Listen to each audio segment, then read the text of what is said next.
Chapter 22, the overview of the strong verb. So far, what you have learned is the call of the strong verb. When we talk about a strong verb, we're talking about the opposite of a weak verb. When we talk about a weak verb, we're talking about a verb that contains a vav or a yod or a nun or a guttural letter. A strong verb does not have a vav, yod, nun, or guttural letter as part of its root. And so right now we're looking at what we call strong letters. And so for now, as you know, the paradigm word has been katal. And again, there's no yod, there's no vav, there's no nun, and there's no guttural letter here. And so that's what we call a strong verb, and that's what we're working on now. And so far, you know the call. But now you need to learn what's called the derived stems. And this would be the pl, pual, hithpael, hifil, hafal, and the nifal. So we need to start looking at them.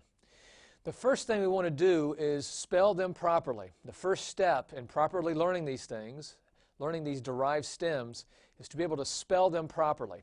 And so if you look at section 2, I give you the Hebrew word and then I transliterate it for you. But this is very important, and so I want to show you. And so the first one is the PL. And if you notice, I put a dagesh and an ayin. You're never supposed to do that. But when you're teaching the derived stems, you can get away with it. So this is the one time you can get away with a dagesh forte and something like an ayin, because we need to show you what this means.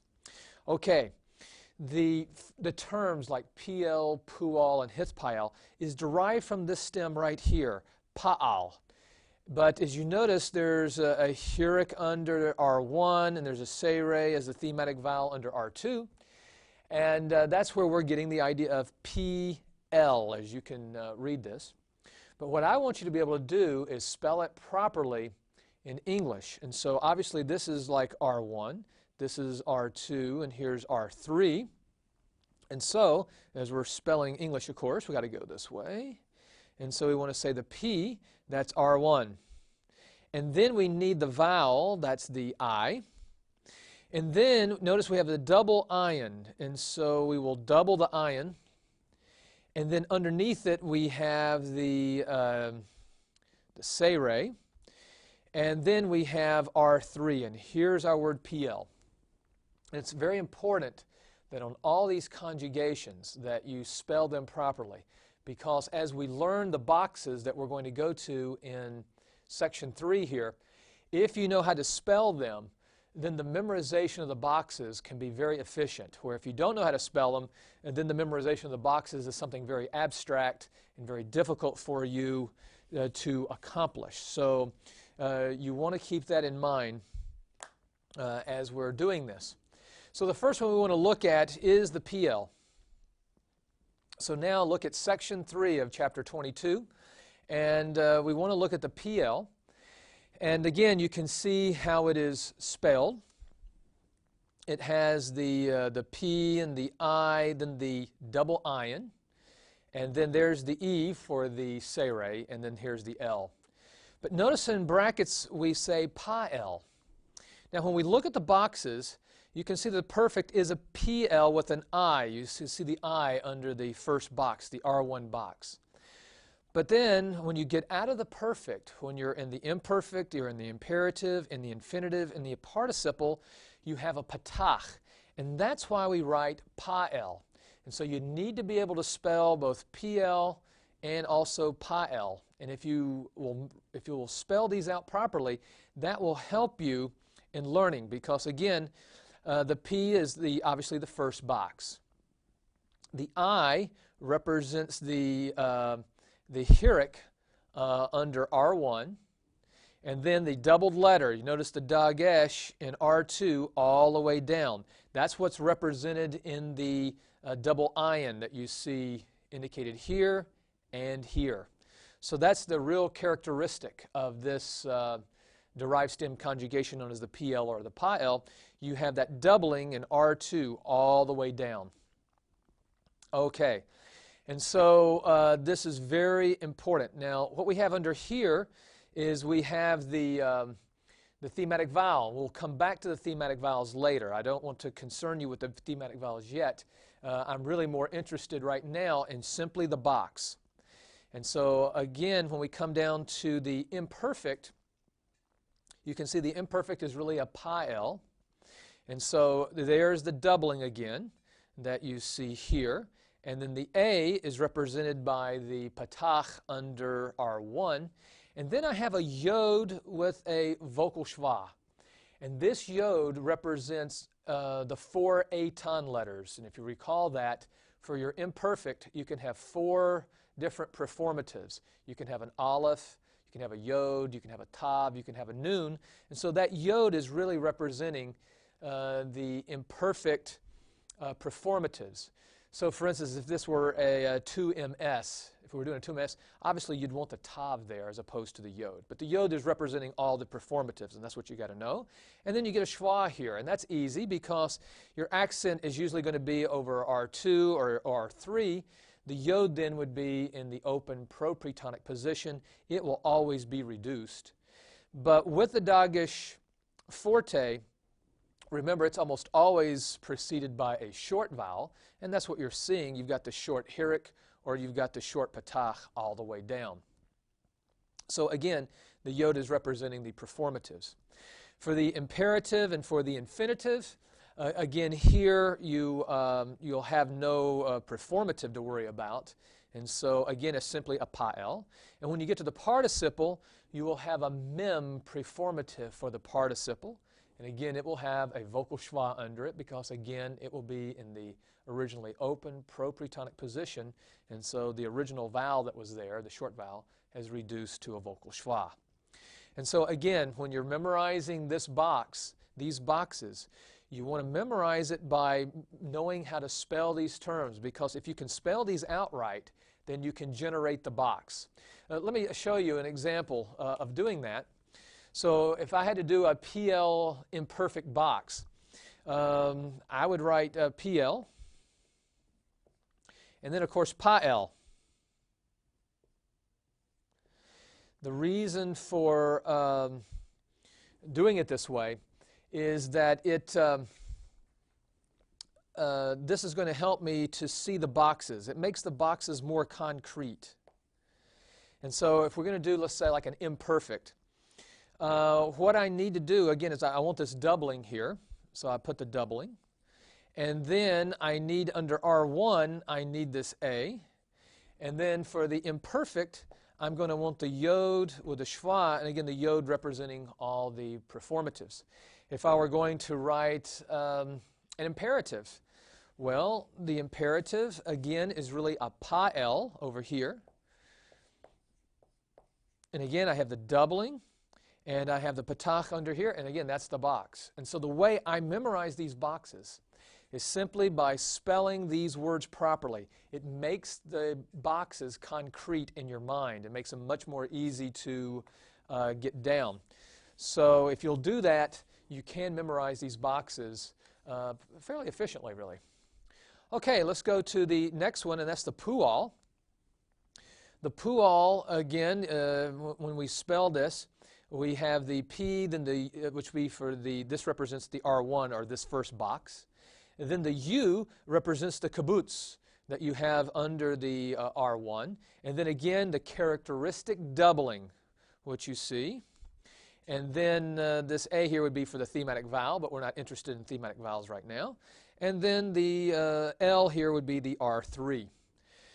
And so for the pu'al, this is the characteristic. And again, notice there's not a PL, pa-el. There's no double here. There's only one thing. That's the pu'al. We don't have to learn two words here. And so notice all the way down, you get the dagesh forte and then the short kibbutz under R1. For the imperfect, again, you have the yod, which stands for all the aton letters. And again, for the participle, you will have a mem. And notice both the yod and the mem with the vocal schwa, because again, in the originally open pro-pretonic position. The next one we want to look at is the hithpael. The hithpael is, again, a pa-el. If you notice, it's a pa-el. with this hith put on the front. And you can see the hith in the perfect. You can see the hith in the imperative and in the infinitive. But in the imperfect and in the participle, you can see the yod is going to supplant the hey. We've seen hey supplanted before. And again, this yod stands for the aton letters. It can vary according to what person it is in the imperfect. And then the mem, again, is the symbol for your participle. Notice that the hith is a closed, unaccented syllable. You'll never get reduction. This first syllable, the hith syllable, is indestructible, as it were, because it's closed, unaccented. The pa-el is just like the pa-el you've learned with the pl, and therefore you always have the doubling. There's the doubling right there, and so you can see the doubling all the way down in R2. And then there's the a, which is the patach, which again will always be under R1, and you can never touch this. You can never reduce it to like a vocal schwa, because again, that dagesh forte is closing the syllable. You'd have to wrap it. It's closed, unaccented. You cannot touch that patach. And so, again, all the way down with the patach, and it's indestructible. And so, again, with the hith pa-el, it's not too bad. You just have to, again, remember the yod and the mem in the hith section for the imperfect and participle. And other than that, if you can spell out the word hith pa-el, you should be able to create the boxes, again, efficiently. Now we come to the hifil. And the hifil is somewhat like your pl. You know, the pl was really a pa-el. Well, the hifil is, in most cases, really a hafil.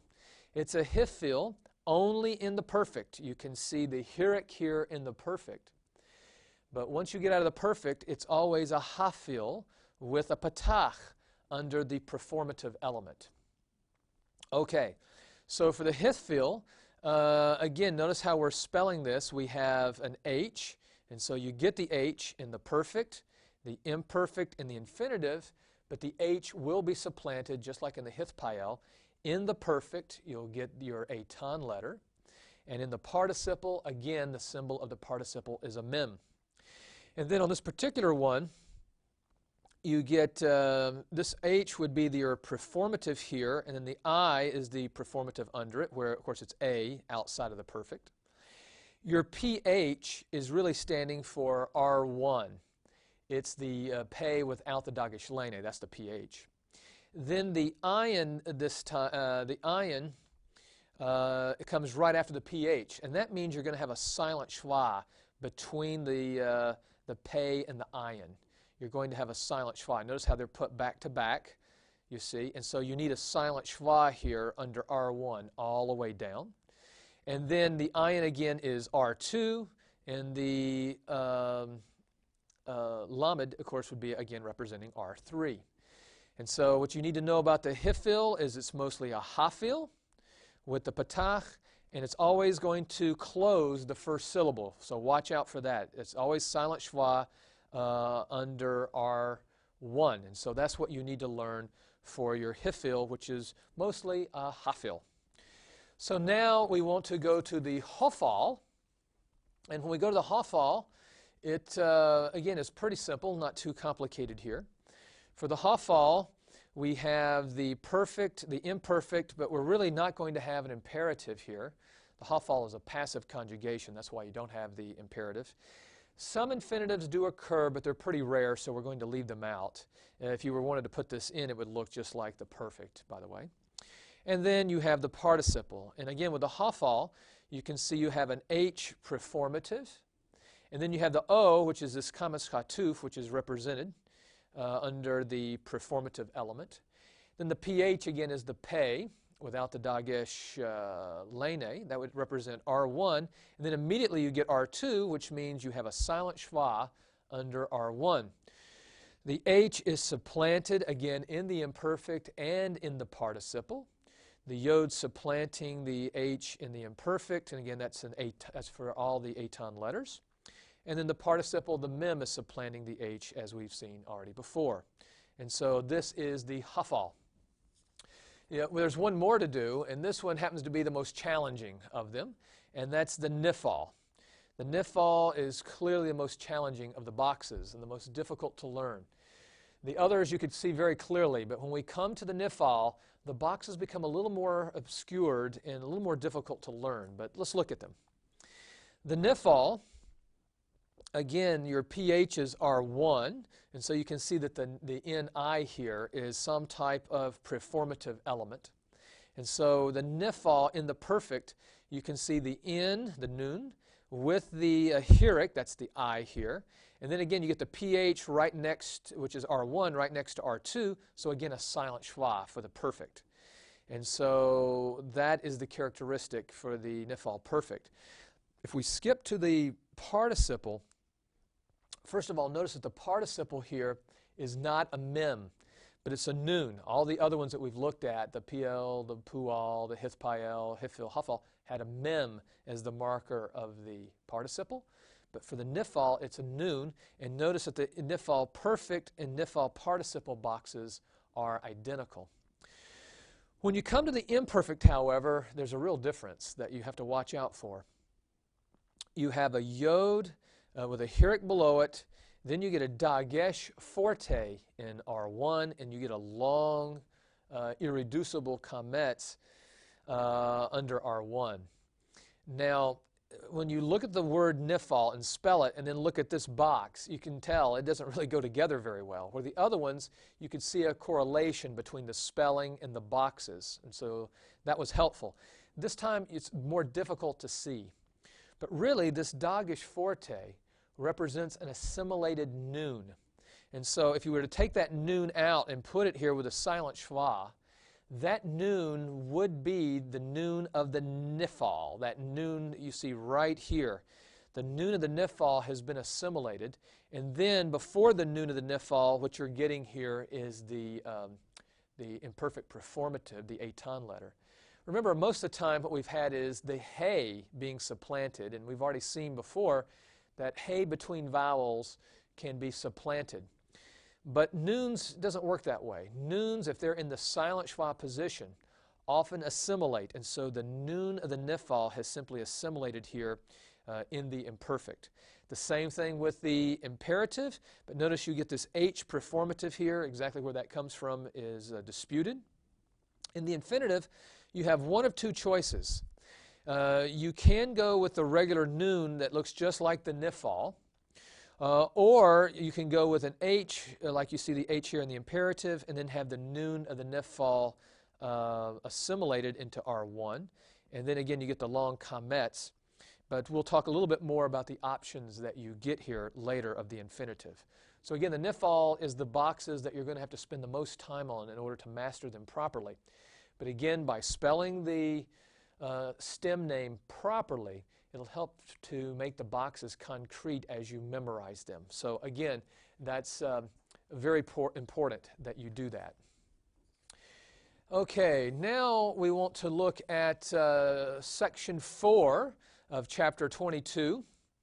And we want to talk now about the thematic vowels. We want to look at the thematic vowels. We've looked at the boxes, and we've seen how the box characteristic of these derived stems look like. But now we want to look at the thematic vowels and how they look. And again, we're going to go back to the colors for them to help us here. And so as we look at the thematic vowels, as we look at our derived conjugations, we're seeing them as active, passive, and reflexive. So, and these are general terms. The nifal and the hithpael are reflexive, but they can also be passive at times. But in general, this is correct. The pure passive conjugations are the pual hafal. They're only passive. That's it. And then for active, you do have the call, but we've already discussed the call. Now we're looking at the PL and hifil. And again, quite often they are active in meaning. And again, usually the nifal and hithpael are reflexive, but on occasion they can be passive. But again, this is generally correct. All right, let's look at the colors of the thematic vowels. When we look at the PL, notice the PL is mostly red, meaning a patach in the perfect, but there's a little bit of green. There's one little seire, and that will be in your 3ms form. And then for your imperfect and your imperative, you'll get seire. As you go to the, let's go down to the pual. Well, I'll tell you what, let's just go to the hifil. In the hifil, notice that you get in the perfect, you get the red or the patach, but you can also get what I have here is a green I. That is a serei yod that cannot be reduced, obviously. That's a historic long serei yod, or no, hirik yod. I said serei yod. It's a hirik yod, historic long hirik yod, and that's for all the threes, namely your 3ms, 3fs, and your 3cp.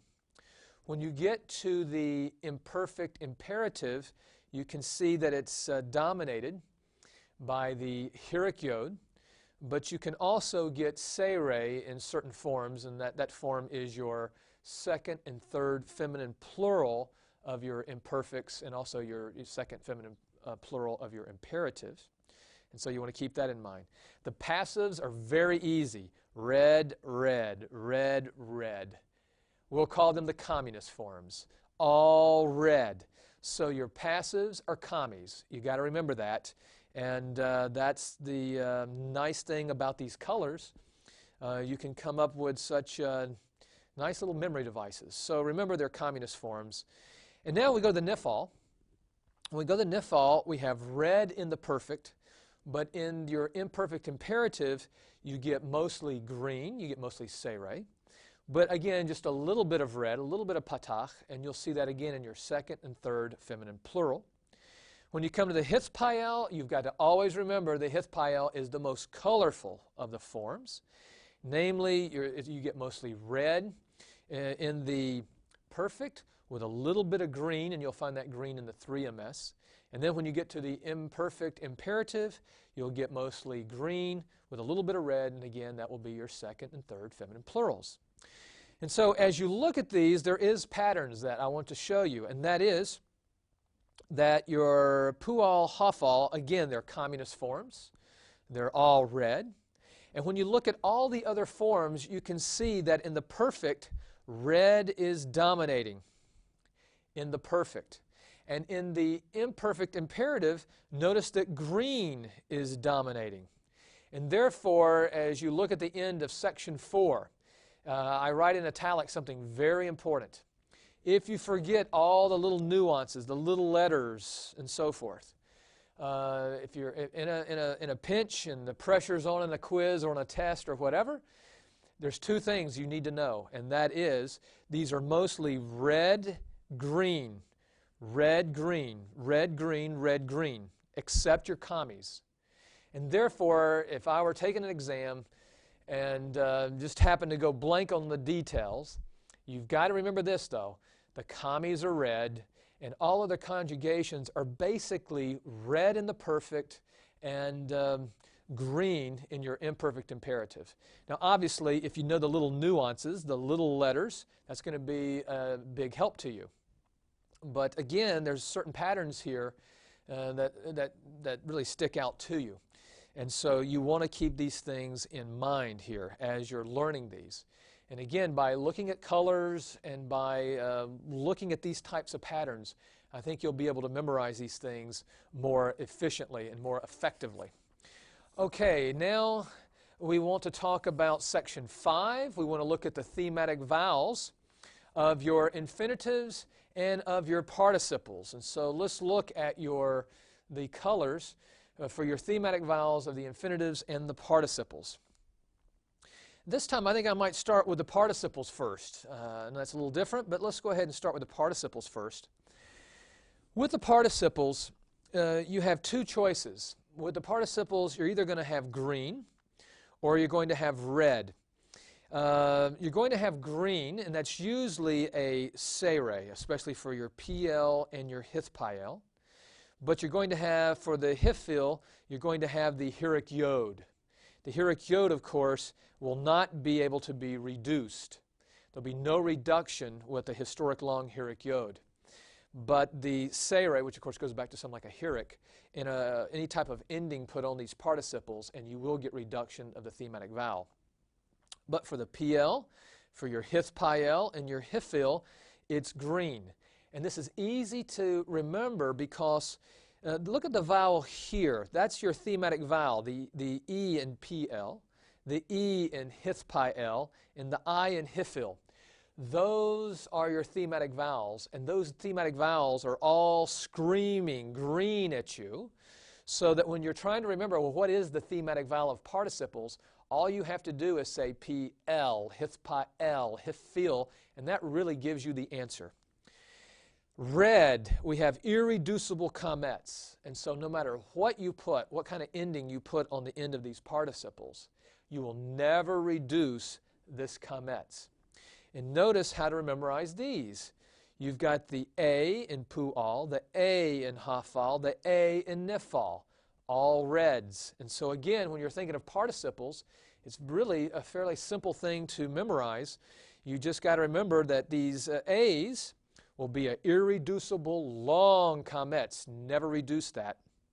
Or again, if the conjugation sounds green, you go with green for participles. And so again, the thematic vowel for participles, I think, are pretty reasonable to master.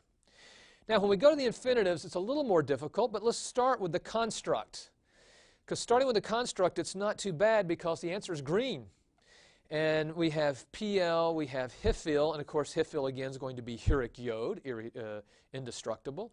Hith-pi-L, and so far everything seems real normal. You've got all these E's or I's, which is green, so again, very nice.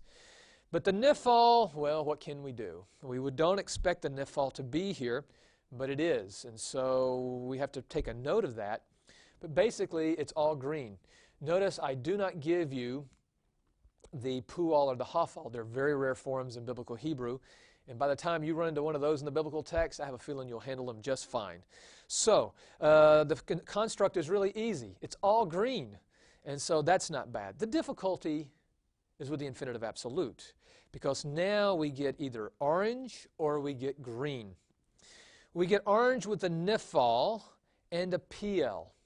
Now the PL is one that you wouldn't expect. With that E there, you would expect it to be green, and indeed it does happen in the green, but it also happens in orange also. And so why that happens beats me. But it happens, and so we just have to live with it. So watch out for that. But then the hifil being green, but the only thing you need to notice about that green is it's going to be a sereh, not a hirik yod, so keep that in mind. And again, for hith-pi-L to be green is not surprising with that E for the thematic vowel as you see here. So again, the absolute is where you're going to have the most trouble in your memorization, but I think the construct and I think the participles will not be too bad. And so it's very important that you get those down. And that'll take some review, that'll take some work, but again, I think you'll do fine with it. The last thing I want to do is look at the section 6 of chapter 22. We have a synopsis of the strong verb. And of course, you have this sheet. And this time, all I'm doing is putting everything together. We spell the names of the conjugation. And you have the boxes. And of course, you'll learn those boxes based on the spelling of the conjugation names. And then, of course, we have the thematic vowels in their colors. And so I just want you to see the overall chart here. And you really need to get this down. The purpose of getting this down is that we want to master the strong verb. And as we move on into other chapters, we're going to take each of these individually. We're going to first of all take the PL, pu'al, and hith-pi-L together, because they all have that characteristic doubling of the second root letter. Then we're going to look at the hifil and hafal. We'll look at those together. You can see they're clearly related. And then finally, we're going to look at the nifal. And what we want to be able to do is to create any of these forms that occur in the strong verb and be able to parse these forms, to be able to see them